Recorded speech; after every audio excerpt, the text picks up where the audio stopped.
Alright, boys and girls, grab a seat, prepare yourself some coffee or tea, and before we start, huge moment for the channel.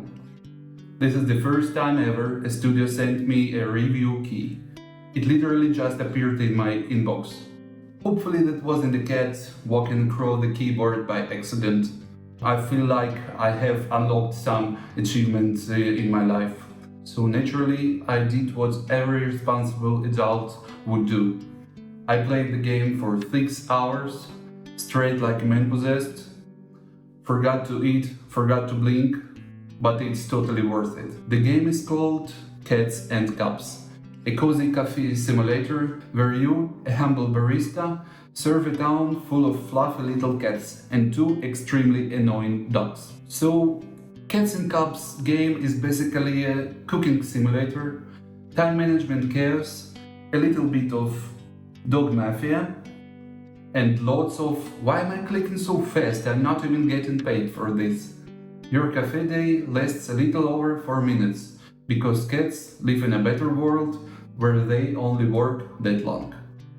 During that time you can brew coffee, make tea, prepare matcha, blend stuff into questionable liquids, bake croissants, and fight crime, sort of. And all of this you do for customers who don't even have names. Just cute faces and emotional damage. The game consists of 3 phases. Phase 1, the cafe shift. Here's where you serve the caffeine to cats and question your life choices.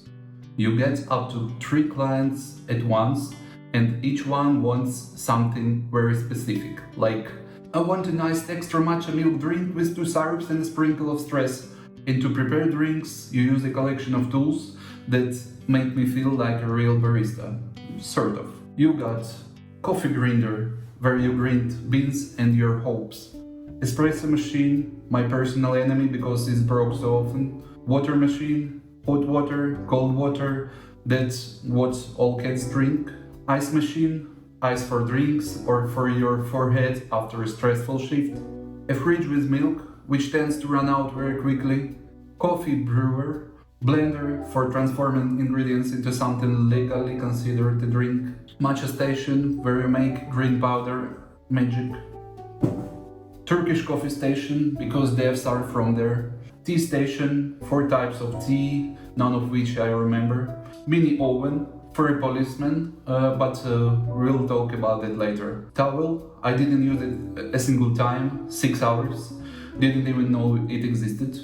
Recipe book, where all recipes live, but I have never checked it because I prefer chaos. Syrup shelf, basically cat Starbucks. Coffee storage, and the trash can, where you put orders that you don't like. I deserve Employee of the Year here about as much as Donald Trump deserves a Nobel Peace Prize. So basically, customers are coming, ring the bell, raise their cute little paws, and ask for drinks. All of them are adorable, and all of them tip terribly.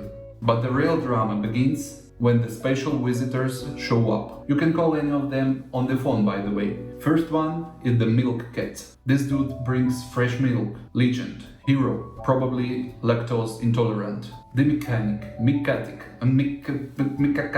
That guy repairs your equipment for 30 cat bucks. The next one is a thief dog. You can literally call a thief by the phone. His phone number is 666. Why? Maybe he's devil? I don't know. But when he arrives, he starts stealing your money, and the only way to stop him is the police. You can call the cop, he runs in, kicks the thief out, and then immediately orders a freshly baked croissant. This man has priorities for sure. Maybe he's French, I don't know. The next one is the dog hooligan, extortionist. He walks in, demands money, breaks your stuff if you refuse, and the cop can't remove him because it's a cat game and devs clearly have trauma with dogs. So yeah, phase 1 is basically make coffee, bake croissants and deal with 2 criminal dogs. In the second phase, you have to make croissants, a whole mini game on its own. First, You roll it off like you're petting a cat right after it destroyed your couch. Then give it a nice coating of Milk Cat's freshest butter. Mix it, hoping it won't fight back like a real cat. Cut it, sadly not with a razor sharp claw. Then add the filling you like, because in this universe cats apparently eat everything. And finally, bake it for exactly 3 seconds.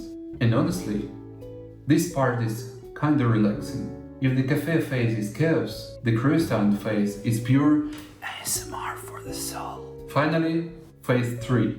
Shopping for the next day. There are so many things to buy. For drinks we have 7 syrups, almost as many as the number of lives a cat claims to have. 4 types of tea, for the more aristocratic breeds who mew with a British Indian accent. Matcha, because cats will chew anything green anyway. Turkish coffee, for the serious cats who stared into the void and the void mews back.